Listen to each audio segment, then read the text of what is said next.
Nadine Kagi is a designer and DJ living in Zurich. She's also a very keen photographer. Right now, she's about to embark on the photographic adventure of a lifetime, exploring EOS. Nadine has come to South Africa to meet 4 top photographers and discover how the Canon EOS system can help her improve her photography. All I know now about photography, I know that from the internet or from books, and for me it's a big adventure to meet all those pro photographers and to learn from them. She'll be getting expert guidance in landscape, portrait, macro and wildlife photography, and coming back with some really good pictures. But first, Nadine comes to meet David Newton, technical editor of the Canon Professional Network, to find out more about what the EOS system offers and what it can do for her. So Nadine, we're going to talk about the Canon EOS 50D. This is a camera for the more advanced photographer, those looking to push their photography that little bit further. It features a 15.1 megapixel CMOS sensor for really high resolution photographs. You can really crop in and get a lot of detail in the images to make really large prints. The sensor's also got an integrated sensor cleaning system. This helps get rid of dust spots, and part of that is a fluorine coating which is anti-static to help stop the dust sticking to the sensor in the first place.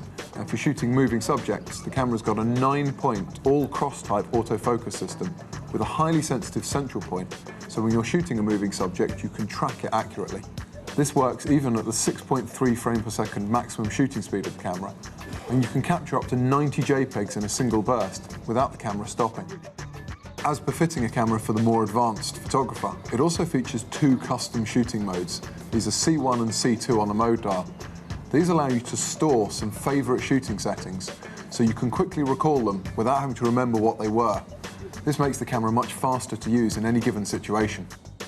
Canon's known for their range of lenses, and with a complete range of over 60, there's a lens to suit almost any situation you're likely to encounter, from shooting football down the park, to portraits at a wedding, or even flowers in your garden.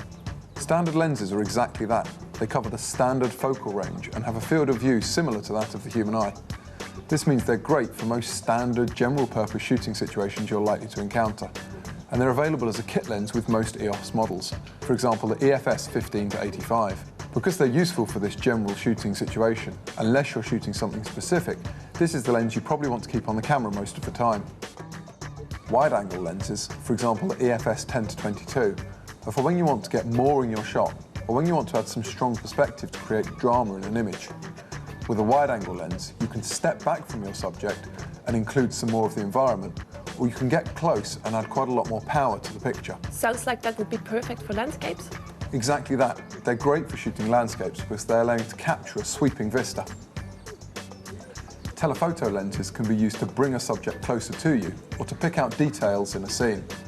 Lenses like the EFS 55-250mm will make it easy to do this. If you've got a very distant subject or one that you can't get close to, then a super telephoto lens is what you need. These lenses have a focal length of 300mm or longer, like this EF 500mm f4. They're regularly used to shoot sports and wildlife, as they allow you to gain a shallow depth of field and make your subject really stand out from the background. The Canon extenders are available in 2 strengths, both 1.4 times and 2 times magnification, and they can be added to a selection of the Canon EF lens range. They effectively lengthen the focal length of your lens. So for example, if we take this EF 1.4 times and we add it to a 500mm f4 like this, we end up with a focal length of 700mm. Macro lenses are for photographing smaller subjects. A true macro lens gives life-size reproduction, where 1 centimetre in real life is recorded as 1 centimetre on the camera sensor. The L-series 100mm macro lens is a great example of this. It allows you to get in close and so to concentrate your lens on small subjects like insects and flowers. Can you use them to shoot anything other than pure macro? Yes, you can actually. The macro lenses, like the 60mm and the 100mm, are a great focal length for shooting portraits as well. For landscape and architectural photography, the tilt and shift lenses are great because they allow you to control perspective and so avoid the problems of converging verticals. You can also adjust the plane of focus of the lens and so finely control the depth of field in your image. The TSE 24mm f3.5 L Mark II lens is a great example of this, and with that focal length, it's brilliant for capturing landscapes or architectural shots. Most EOS models feature a built-in flash. While the built-in flash is great in many situations, if you want to move your flash techniques on a little bit, you need to consider some of the external speed lights. Now, while most people think that flash is only useful when the light levels fall, in truth it's really good when the sun's high and the light levels are bright. You can use an external speed light just to add in a little bit of extra light and so fill in some of those harsh shadows and create a more pleasing or flattering result, particularly when shooting portraits. The smallest and most portable of the external speedlight flashes is the 270EX.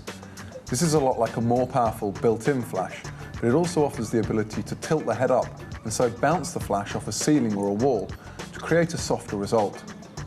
As your skills with speedlights improve, you may want to consider the 430EX Mark II. This is not just a more powerful speedlight, but also offers other advantages. For example, you can use it not just as a single speedlight, but as part of a wireless multiple flash setup, where it can act as a wireless slave. When might I use that sort of setup? Well, you use that sort of setup if you're photographing a portrait, for example, where you want a light coming from the front and perhaps a second light coming from behind. For situations where you want full control of your flash, or where you're looking to make use of advanced speedlight techniques, such as second curtain sync or strobe flash, the 580EX Mark II will fulfill all your needs. And while the external speedlights are great, if you're more interested in the macro world, then you should take a look at the MR14EX. This is a macro ring light designed specifically for use with the macro lenses. It will provide a nice, soft, even illumination to your small subjects. It can also be used as a wireless master to control slave flashes in more complex flash arrangements. Okay, Nadine, well, that's all the equipment. I'm sure you're going to go and get some great pictures. With the EOS system to support her every step of the way, Nadine's journey starts in the Cape's beautiful wine-growing region, where she joins up with travel photographer Dwayne Howard. Dwayne begins with some basics of composition. So here we are amongst the vineyards, early morning. It is beautiful, isn't it? So basically what rule of thirds is that the image is divided into 3 sections. So you've got your bottom section, your middle section, your top section, and then you've got your left-hand side, right-hand side, and middle section. Okay. And if you can just visually imagine those lines crossing over each other, what it does is it gives you 4 points where those lines meet, and those people refer to as the power points. If you push your subject matter on any one of those 4 points, it's just going to create a stronger image. Here's a perfect example where you've got the lower section being the vineyards, the middle section being the water, and the background, the top section would be your background, which would be your mountains.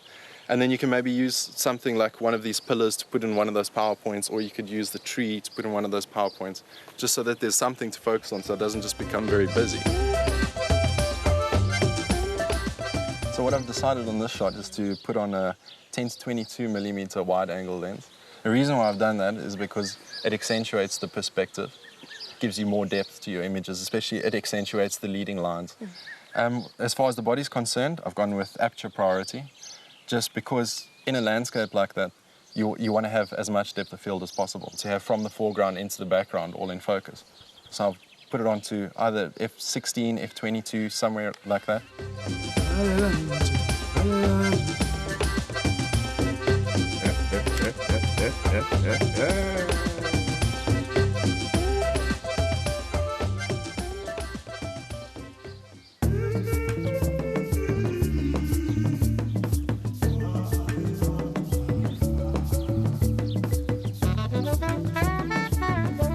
The light's still not that high, so we're still getting a bit of backlight. It's lightening up the grass quite nicely and bringing out the purple in the flowers.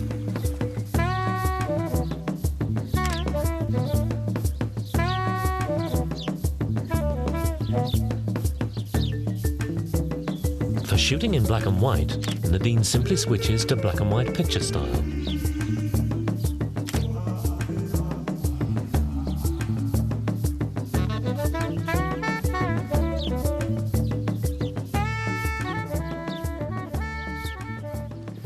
So it's lunchtime now. I think the sun's getting a bit high for us to be shooting out there. Yeah. I think the best thing to do is to take advantage of these trees and use the shade together with the mottled light coming through A lot of the time people think landscapes, they only think outdoors, open, wide landscapes, but yeah, we've got some nice architecture that I think we can possibly use as a focal point. Yeah, it's great.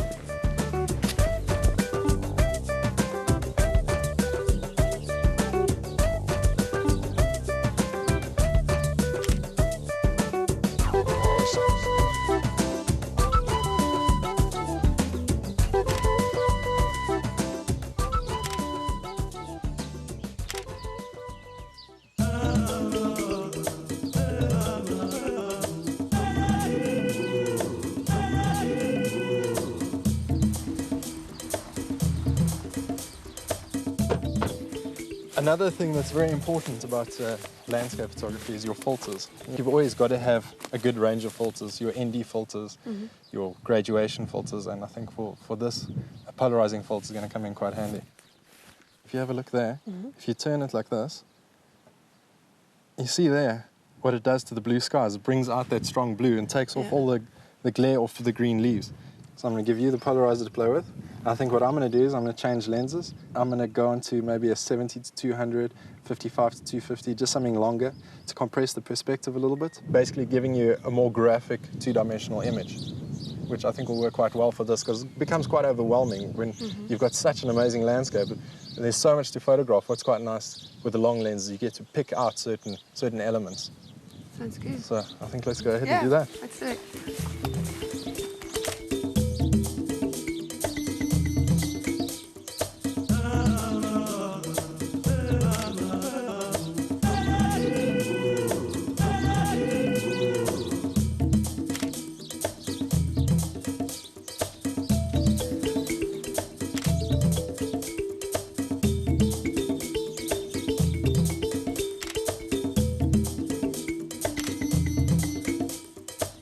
To get a nice sunspot, what you need to do is you just shoot on a higher f-stop number. F16, F22 is going to give you a nice star, whereas if you're shooting on a wider aperture, it's just going to basically be white and blown up.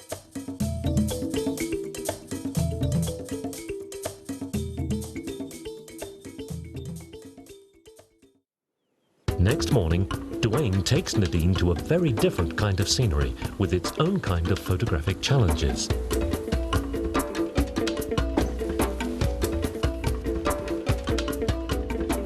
So with the waterfall shot we're going to be doing now, obviously our main concern is to ensure that we've got the right shutter speed. So to do that, we're going to set the camera onto shutter priority. I think to get around 1 second should give us a nice blur of the water. Also at the same time, we've got to keep in mind that we want to ensure that we get maximum depth of field. So because we're shooting in the middle of the day, I think we're going to have to put on a full ND filter. Shooting at such a slow shutter speed, we're going to have to make sure we're on tripod at all times, using a cable release so that there's no camera shake whatsoever. And also something to always remember is to put the camera onto long exposure noise reduction, just to make sure that if there is any noise, the camera will get rid of that for you.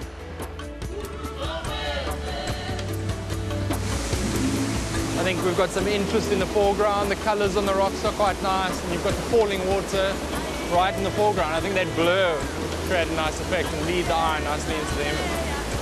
So, won't you pass me my camera, please? I'm just going to pop it on the tripod.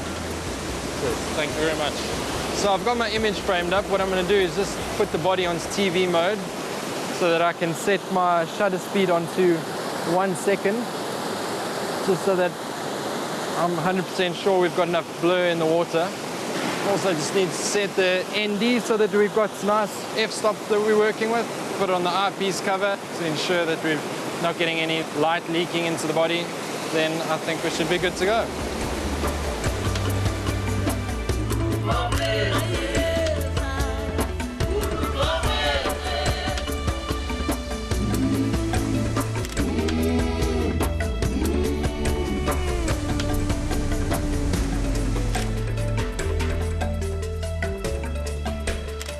Okay, so I think we've got that shot. So let's go and find a nice spot for a sunset.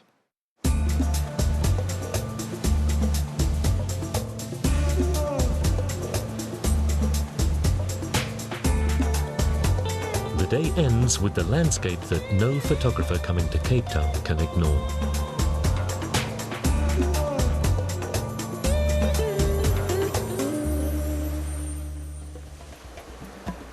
So What I really liked about the 50D, it gives you really the best of both worlds. You still got your automated options, or you can go fully manual.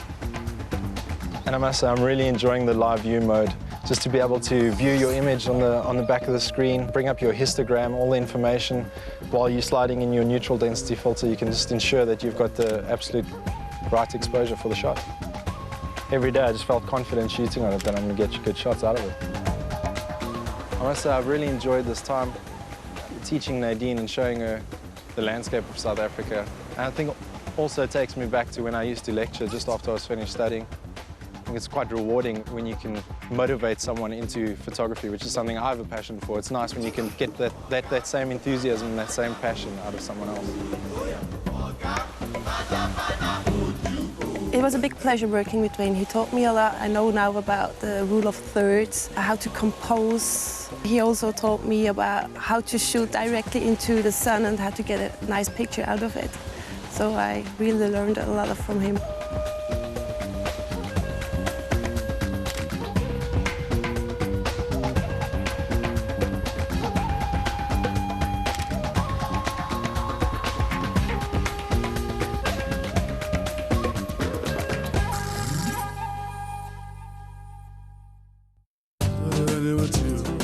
The next stage of Nadine's adventure is in the company of Lambro, one of South Africa's leading people photographers. So Nadine, today I would like to take you to this township called Khayelitsha, just out of Cape Town at New Crossroads, where I've met and have been invited to take pictures of these kids, and it's a project that's very close to my heart and it's very interesting. So today we'd like to shoot a series of portraits in their homes, and then after that they're playing a soccer game. I've seen the kids and they're great.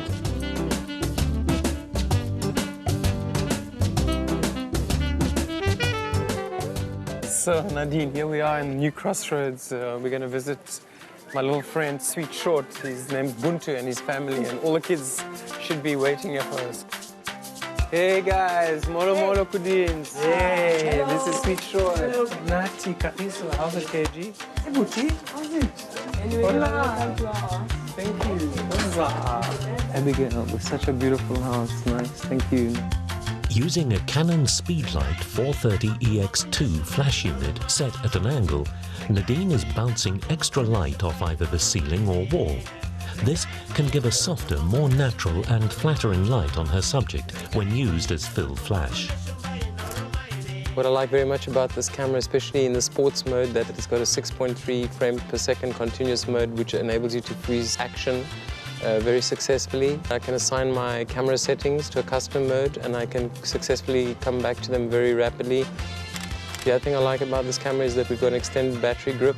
We can utilize it in the landscape and the vertical. All our controls are there and we've got extended battery life. It's a great asset. What I was thinking of what's really nice is if we set up these guys here somewhere, this really works quite nicely. I think the colorway that we have for the contrast is really nice. And I think also very important, the light. We've got really nice light this morning. So we've got the 17 to 55 2.8 fixed aperture, and what it gives us a shallow depth of field throughout the whole focal range. It's very important, especially in portraiture. It's really nice. So the good thing is that by assigning all the camera settings in this menu to the custom mode, we can save all those things. The aperture priority that we like, the autofocus, the continuous shooting, all comes back in one very simple mode, just on the C1 or C2. The other beauty is using this particular grip. We can go to vertical, horizontal, all your controls are here. You've got extra battery life, so it's wonderful. So let's try. You want to shoot? Yeah? Okay guys, please look at me. Oh, that's nice. I like that composition very much. I mean, as a possibility, what could also work if you try vertical, I think that could also just change your whole idea of how it looks. And because you have 3 kids, it's great. So try if you want. Yes, let's try. Okay, good.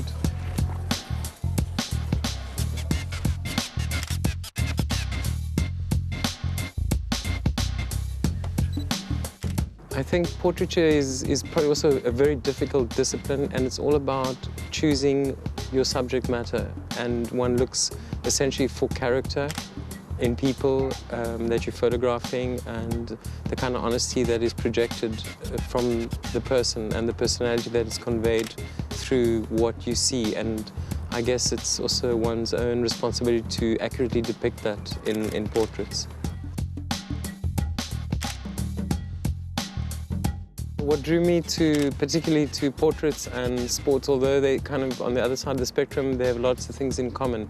For me, sports is an action moment where you capture vital energy in movement, whether it's soccer, rugby. And then we go to portraiture. Portraiture is all about people and relating to people in the context, showing the honesty, the emotive quality that people have, and I have an affinity for working with people, so I'm really drawn to portraiture. They then get the chance to put the camera through its paces shooting action as the new Crossroads superstars take on one of their local rivals. The fact that one can work and express oneself in movement, and I think it's very important in sport, but similarly in the realm of portraiture, that you're working with people in a way that's very rewarding in terms of what you get out of people, and especially in photography as an art form.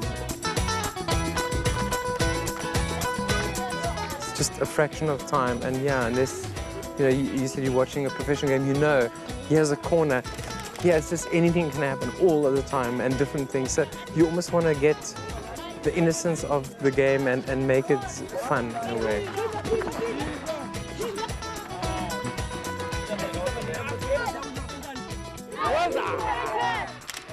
Nice one.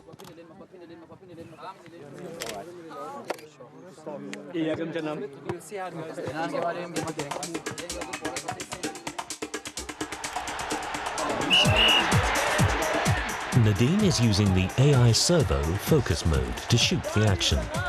This helps intelligently track her subject to make sure her images are nice and sharp. What is vital in sport is understanding the nature of the sport, so you can predict the action that's going to take place.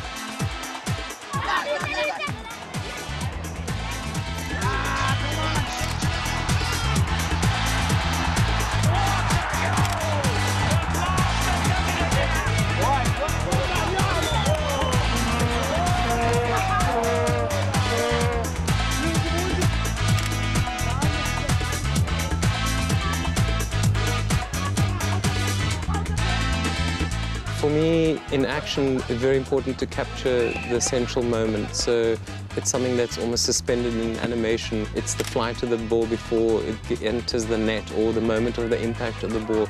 So it's just the vital energy that's conveyed, and you get a sense of the whole drama. So it's like shooting an entire film, but you've only got one picture to tell the story.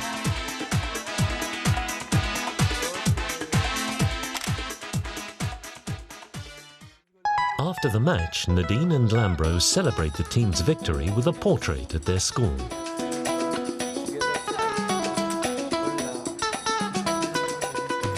I think to connect with your subject in portraiture is vital, and I think it takes a lot of time in fomenting a relationship and an honesty, which then opens the channels for one to get the results that you wish to get. So let's shoot it. Right? Okay, so what we're thinking, using now the 580 on this control here with the 50D will be really nice. From controlling the flash from the screen, I will use this 580EX here as my master flash. You will use that as an auxiliary, and what it'll do is it'll fill in the light that we're creating from the window. Okay, so let's try that. Set that up. And I'll just lock that guy off there. Let me just go in the menu, check that on the menu, that's good. Do you want to help me with that and we see what we do? Just move you a bit on the side, you're a bit skewed. Let's come this side to the middle. That's good. Okay, let's go, guys. That's very good. Okay, and shooting. And superstar. Smiley, smiley, come, guys.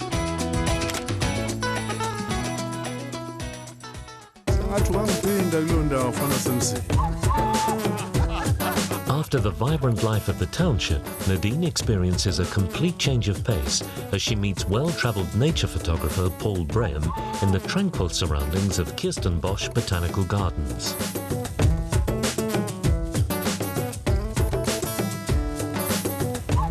Hey Nadine, welcome to Kirstenbosch Gardens. Thanks. Come and have a look here. This is why I brought you all the way up here. The sun's just risen. We're in a really beautiful place.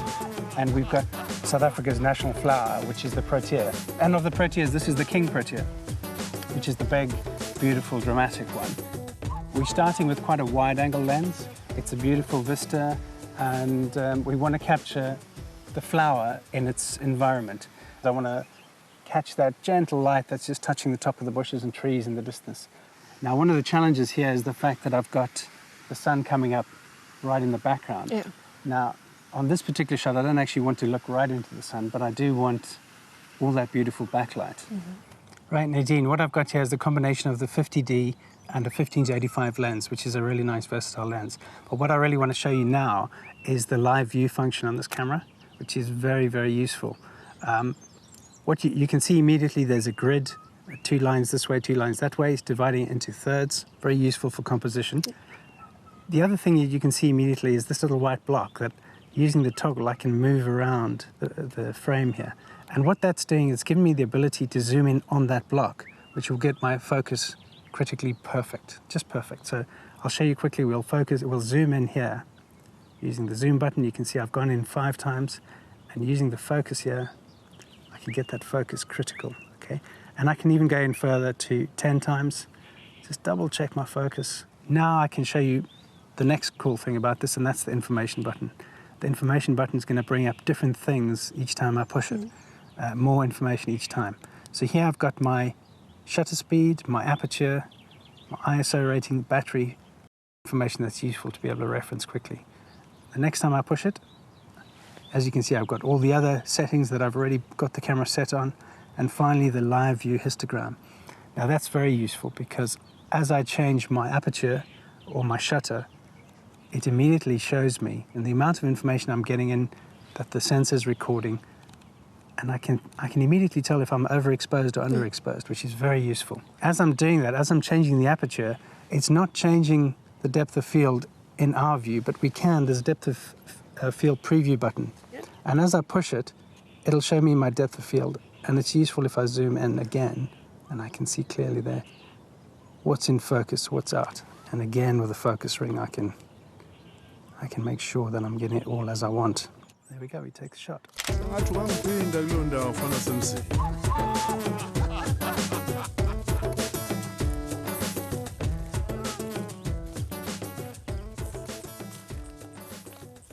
Okay, Nadine, it's kind of midday here in the gardens, and we still want to keep working. And everything's starting to get really bright and overexposed looking. So what we're going to do is put the camera to the test and use the highlight tone priority. Okay. Right, Nadine, I've got the camera framed up very close on a white flower, mostly just on the petals. And what we're going to do is we'll do a shot and see if we can get it all the exposure right. But it's going to be very hard for the camera to get. It's very bright. So let's see what it does. Okay, you can see here, all that flashing on the white petals is telling you you've overexposed it on that. So what I'm going to try here is what's called highlight tone priority. And it's in the custom function menu. And we're going to go in there and we're going to select enable. Okay, so it's on now. I'm going to do exactly the same shot. I haven't changed any other setting. And let's see what it looks like.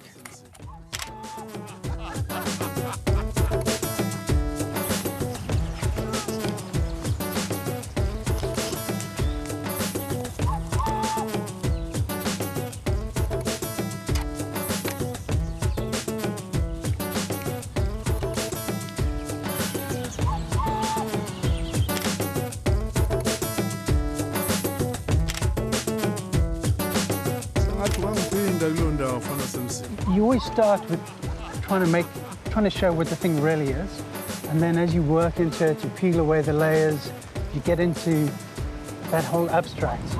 You know, you go beyond the obvious, and you start looking for those kind of wonderful colors, wonderful shapes that you don't notice with your naked eye, that only jump out at you when you've got a macro lens in your camera.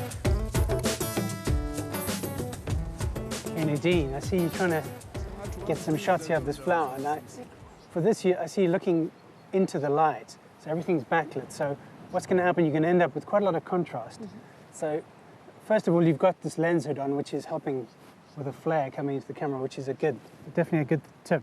The next thing to do is to give you some light with a reflector. So this is going to fill up the shot and make it more interesting and kind of make that flower jump out. Looks great. Thanks. So what are you looking for specifically if you'd like to shoot a nice macro? Well, in a place like this where everything is kind of green, you want to look for colors that stand out. And this is a very good example. You've got really bright yellows and oranges and reds. So you've got 3 different colors and the background of green. Or you paint a picture of different colors and you find a blue plant in the background or a pink one with an orange in the front. And that one in the background you put out of focus and it becomes a patch of beautiful color. These pink and purple flowers here, these are really delicate flowers and they make great wide shots. You've got your wide angle lens on there and getting close in and showing the detail of the foreground. Paul then takes Nadine on another kind of macro shoot with subjects that move. Right, we've come to Butterfly World today to try out some new techniques, and one of the techniques today is going to be working without a tripod. Now, macro work or close-up work without a tripod is very, very challenging. But your first step is choosing the aperture you want, which we'll be going for nice wide apertures to get narrow depth of field, get everything in the background out of focus.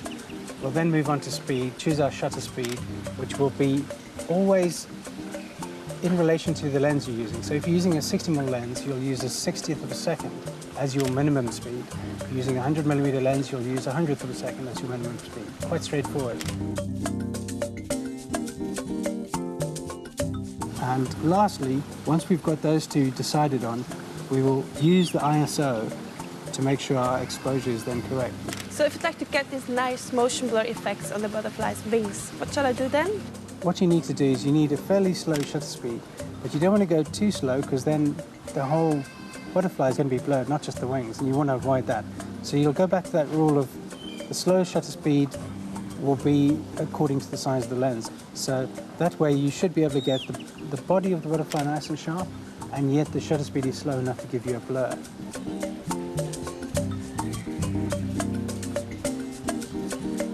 And we've come to a butterfly farm to help replicate the conditions you might find in a forest, which is dark and gloomy and really quite challenging to take pictures in. So what we've done is we've got a ring flash here. Now, this ring flash is going to fill in the foreground a bit for us and really bring out the subject. The other thing with this ring flash is that I can set the ratios. I can put a little bit more light on the left or the right, or I can turn it and make it top and bottom. So those are really useful things. Yeah. Now, butterflies have got really good eyesight, so they're very sensitive to our movement. So we've got to be very slow, creep in close, and then try and get that shot. The key thing is when you're coming out, be just as careful because you may need to go get another shot. So don't disturb it going in, don't disturb it coming out.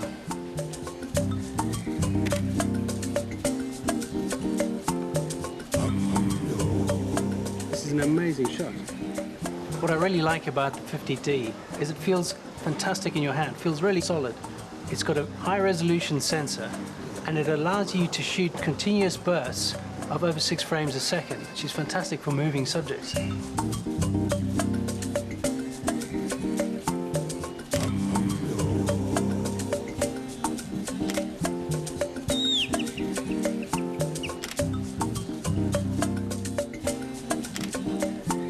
The camera made it really easy for me to take some great macro photography.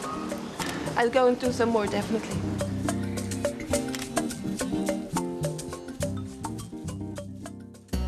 Nadine moves on to meet marine biologist and wildlife photographer Fergus Kennedy. So Nadine, we're at the coast here in Gansby, and if you come with me, I've got something pretty surprising to show you. These are southern right whales, and they've migrated up here from feeding around the Antarctic. They swim up here, and because this is a good sheltered bay, they can breed here. There's mating, you can see the calves, mother and calf there. Even the calves are quite big. They're kind of anything from about 4.5 meters to 7.5 meters long. And I've brought a variety of zoom lenses with me today. 100 to 400, which gives you the best reach you can really, for the money.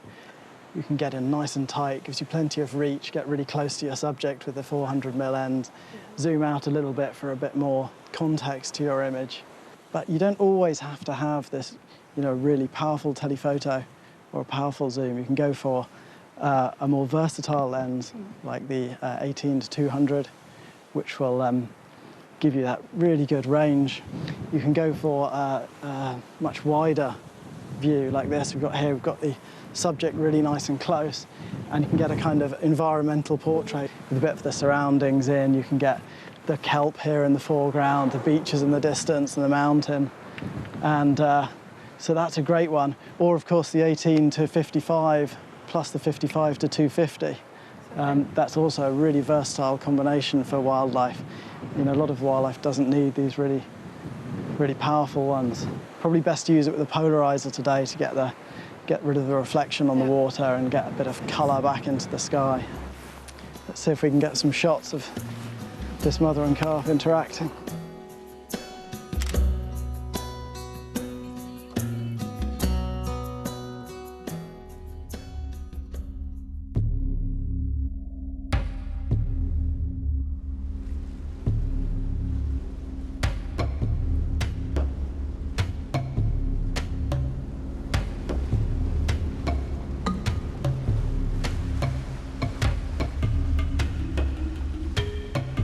If we're lucky, we might even see them breaching, which is when they jump out of the water. That would be very nice.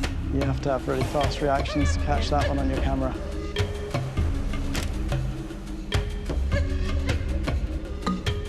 All of these lenses have got image stabilization on them. So that's really handy, particularly on a boat. But with the image stabilization, that's great. You can still shoot at a relatively low shutter speed and get some really nice, sharp shots. Pretty special to be able to see them that close.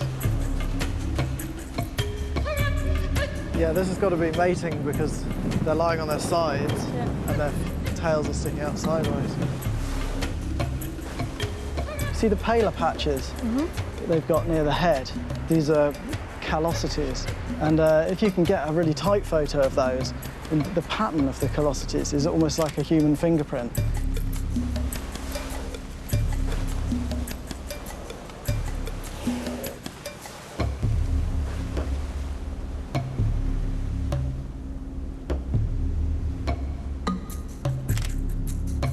Yeah, this animal is probably about maybe 13 metres or so.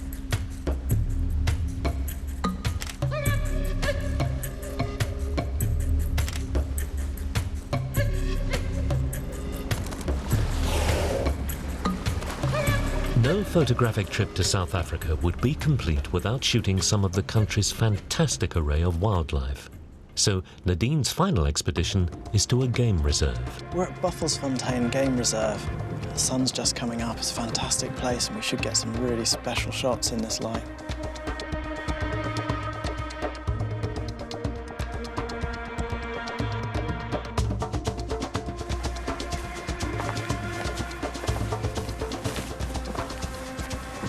We've come to this game reserve. Fantastic morning, and here we are on a lovely high spot. We get panoramic views of this whole habitat. You can see a group of wildebeest. I think there are some zebra there as well. So in a minute what we're going to do is take the vehicle, get as close as we can. Want to be really careful to always approach from downwind because they catch your scent very easily. Again, we've got some lovely light today, so we should get some fantastic shots.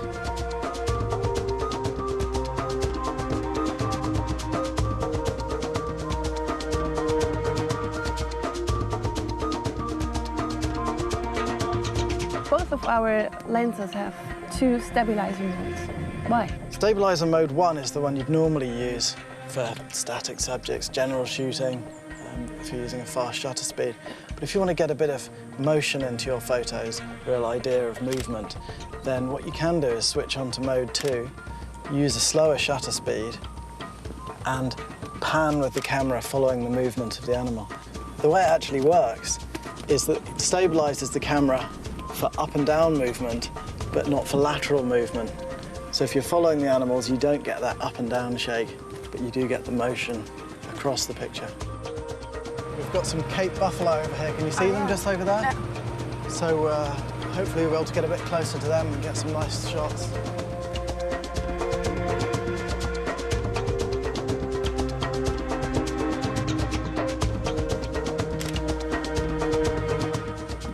So Fergus, what are you using this extra grip for?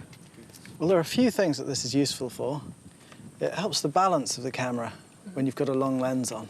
So you've got a little bit more weight here. Holds 2 batteries, so you can keep on shooting for longer before you have to change battery. And also when you're shooting in portrait orientation, you've got a grip, nice and comfortable with a heavy lens. You've got the shutter release there, and you've got the control wheel there, so everything's at your fingertips. It's good to know that just to be ready for when the action starts.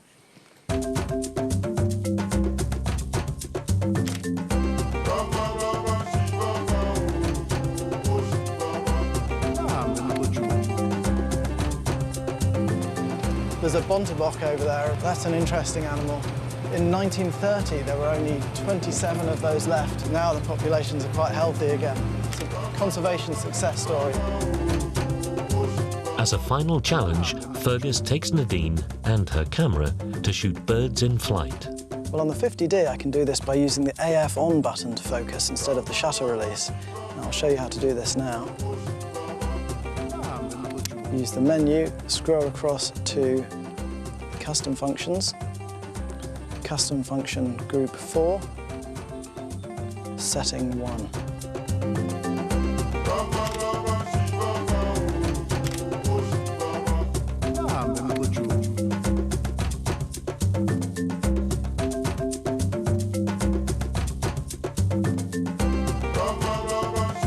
The kit lenses can be very versatile for a range of different wildlife situations.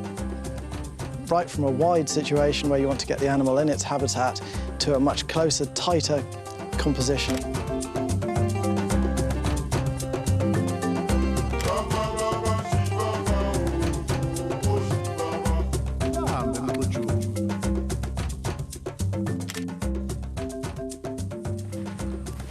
What I enjoyed most during those 2 days with Fergus was his huge knowledge about the wildlife. He told me how to approach the wildlife best and to predict how they're going to behave, and that helped me a lot to get some really, really nice shots.